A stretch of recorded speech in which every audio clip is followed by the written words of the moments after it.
Preliminary details are coming out of the fatal Uber crash a couple of months ago, and details are kind of disturbing. We're also going to talk about the new Nissan Leaf's convertible version. I'm going to look at the picture. I want to see what you think about it. I think it's kind of cool, but some people think it's ugly. You decide. And also I'm going to reply to many comments that I got yesterday from my video about my opinion and my analysis of Elon Musk's war on mainstream media, I guess you would call it. We're going to talk about it all coming up next.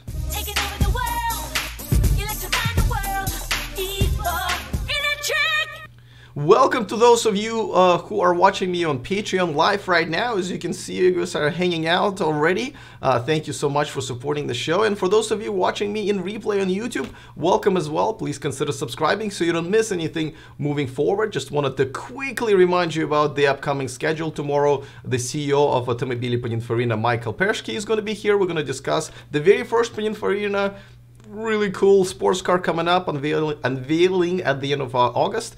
Chad Balch from Chevrolet is going to be here to talk about Chevy Bolt and other cool things that are happening in Chevrolet, but some tough questions as well in a week after that. And I also just got Patrick George, the editor-in-chief of controversial jalopnik.com, scheduled in a few weeks as well. I think you guys will enjoy that one. All right, let's talk about Uber. As you know, the crash that happened a couple of months ago, the fatal crash that killed a person who was crossing the street with a bicycle. The NTSB was looking into it, and the details are preliminary results are coming out now this week. And it's kind of disturbing because, you know, we thought about like, well, you know, was there a bug in the system? Was there something malfunctioning in the hardware of the car? Turns out to be no. Everything was functioning exactly how they've designed. So there were a few main things that went wrong. First, the car was already set up in the software to not have the automatic emergency braking on at all. So even though the car kind of knew it was supposed to brake like last second, it basically, and this was a kind of a policy that they decided to go with, it relied on the driver to brake in those situations. Now, it could have been kind of reasonable if the driver, as we could see in the video, and I'll play it for you once again, was paying attention, but the driver appeared to be looking at her, what we thought, phone. Now, when she made a statement to NTSB, she said, as you can see, she wasn't looking at her phone. This was a log display with all the event logs that she requires to go over as she's driving. Now, that it's a failure of Uber's system, obviously, because a lot of other companies that are doing this type of testing, they have another person sitting next to them, as you probably seen these cars driving around, especially here in the Bay Area, and that's the person logging everything. But in this case, Uber made the driver do the logging, and obviously she wasn't able to pay attention. That's another, you know, system problem that is basically a direct result of this crash, because they relied on the driver to make the stopping in this emergency situation and not the system, and then they decided that the driver would be distracted once in a while. Well, unfortunately, this is a result. Now, I do have to say that originally it looks like the system saw the pedestrian about 6 seconds before the crash, plenty of time, but could not categorize the pedestrian or the bicycle as a particular object or the direction was going, which is kind of odd, because I mean, if you look at that should have been recognized, if you ask me, if you were writing AI software, but it didn't, and ended up basically not doing anything about it. Now, the reason they've tuned it like that is obviously if there's an object on the road, like maybe a large box that was, you know, like a moving box that was dropped off another truck, or a trash bag. You don't want a car going 60 miles an hour stopping for that, right? And causing probably an accident. So it is kind of a fine line, but it is unfortunate that there are so many things that went completely wrong, but yet as designed, As you know, Uber has stopped their self-driving car testing, and you know, this also kind of gave a lot of red flags to the entire industry and to other programs that many other manufacturers are conducting. So I'm hoping this is going to lead to better rules, better regulations, and more responsibility, I guess, from the manufacturers. Now, as you know, that Uber has already settled with the family of the victim. However, they can still be criminally liable for this, so we'll see what happens with that. All right, before I move on to the next story, of course, I want to remind you guys that this channel and this video is sponsored by Evanex, the aftermarket accessories for Tesla. There's a discount code in the description of this video, so if you want to shop there and save a few bucks, please go ahead and have at it. All right, look at this little baby. This is the new Nissan Leaf. This is a picture released by Nissan this week, and this is an open-top version of this car. Now, we know that Nissan releases all kinds of sort of concept or prototype pictures and videos of cars that never come to market. This one, they kind of openly admitting that they're just kind of playing around with photoshopping, I guess. I'm not really sure if it's a real car, probably not, but this is something, you know, obviously they're probably going to gauge our opinion about it. I've seen a lot of people saying that they do not like the way it looks. I think it's all right. I think it's kind of cute, you know, nothing spectacular, but I didn't think it was ugly. Well, let me know what you think in the comment section, or you guys in the live chat over there on Patreon. Please let me know. And yes, Grant in the chat room sounds like someone needs to be charged with vehicular manslaughter. To me, he says, listen, if there was somebody who made that decision knowing that this could result in death, I hope so. But of course, let's see what the court system does. Obviously, we want to rely on facts and justice in that case. All right. Now, interesting thing that I read, and I didn't see that in too many news outlets today, but this is the Alliance of Automobile Manufacturers letter to Donald Trump. Now, I normally would expect them to be on the same page, but they are not. This is pretty surprising. This is a quote, and they basically are trying to talk Donald Trump into having the federal standards that he's obviously trying to loosen up and have already to actually coincide with the California very strict regulations. And because there are already two federal regulations they're trying to go between, and now there will be a California one. And they're actually flat out saying that, listen, we're contributing, we have a role in reducing greenhouse gases, and they're saying that climate change is real. And this is obviously that's something that Donald Trump does not believe in. And it's kind of surprising, actually, coming from the Auto Alliance, that normally would be on his side, actually. So that is good news. I really welcome that. Let me know what you guys think about that.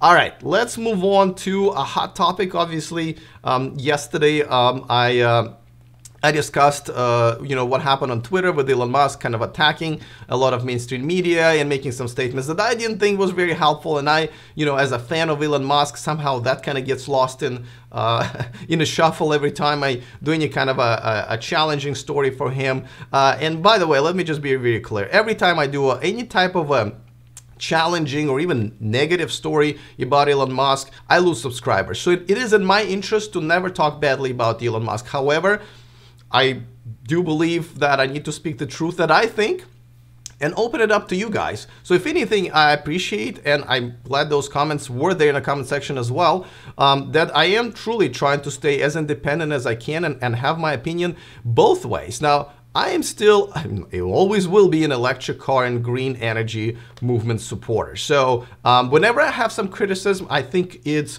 good in many different ways, because obviously we want to challenge ourselves as this movement to move forward. And at the same time, if I cause and create a conversation about it and new ideas, I think my job is done well that way. Now, a lot of you did not necessarily agree with me in the comment section, but I appreciate all of the comments, or at least I should say most of the comments, because even those of you who did not agree with me, the comments were very respectful and thought-provoking, and I was actually enjoyed reading some of the other opinions of yours.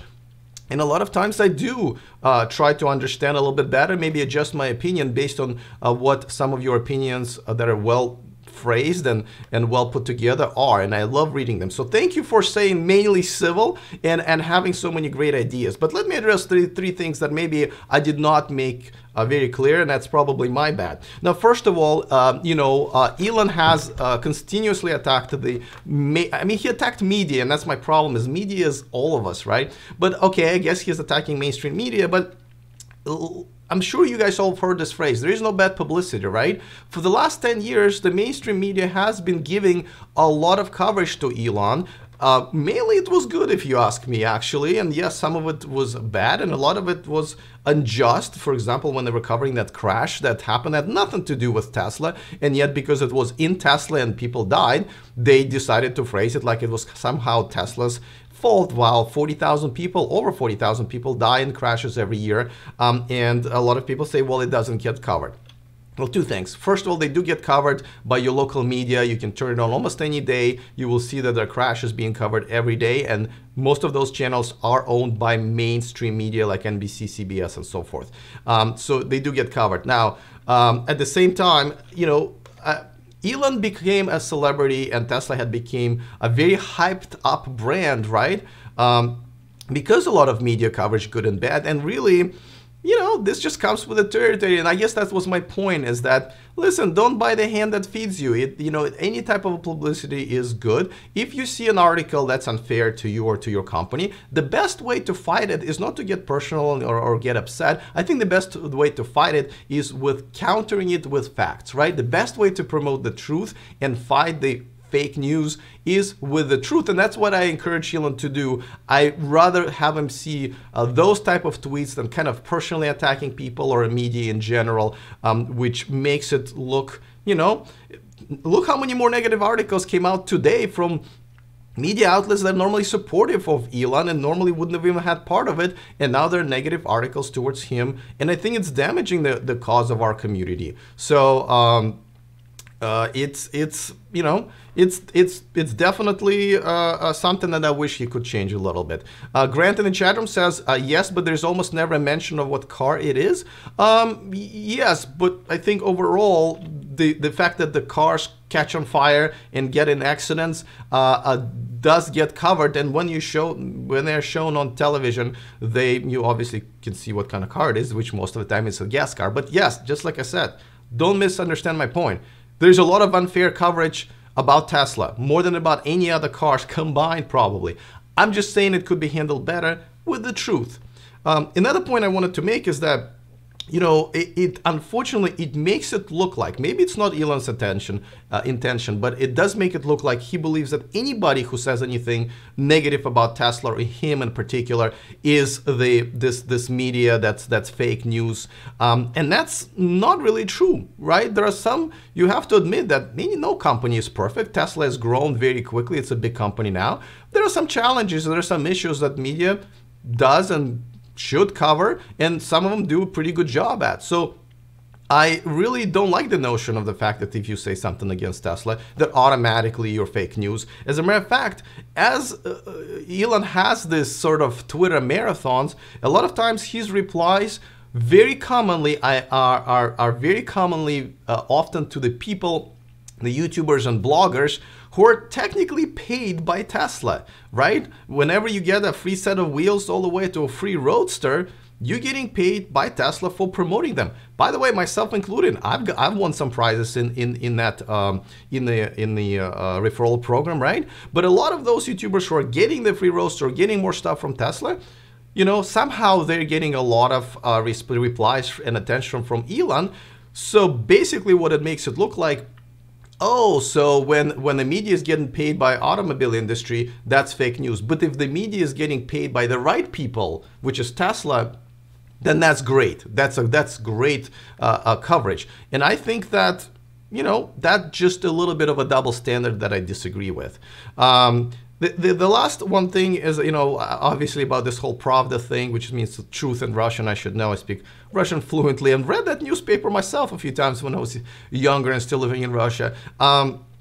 rating reporters, right? So I also disagree with the notion, and he has a poll there where people vote whether or not this should be a thing. Now, last time he had a vote, one of the biggest problems I had with Tesla a couple of years ago is that how they handled the Project Love Day, the competition for the commercial that people were submitting it, where the huge YouTuber ended up winning it because it was an online vote and he had like 5 million subscribers. So I don't quite trust Elon Musk about fair voting online on Twitter type of a thing. So I'm not really sure if that concept really is going to make any difference if the rules and regulations of that reporter rating system would be at least much better than it was for the Project Love Day. Now, those are my opinions, but I just wanted to point out once again, big Elon fan right here. The only reason I'm so passionate, or as you guys say it,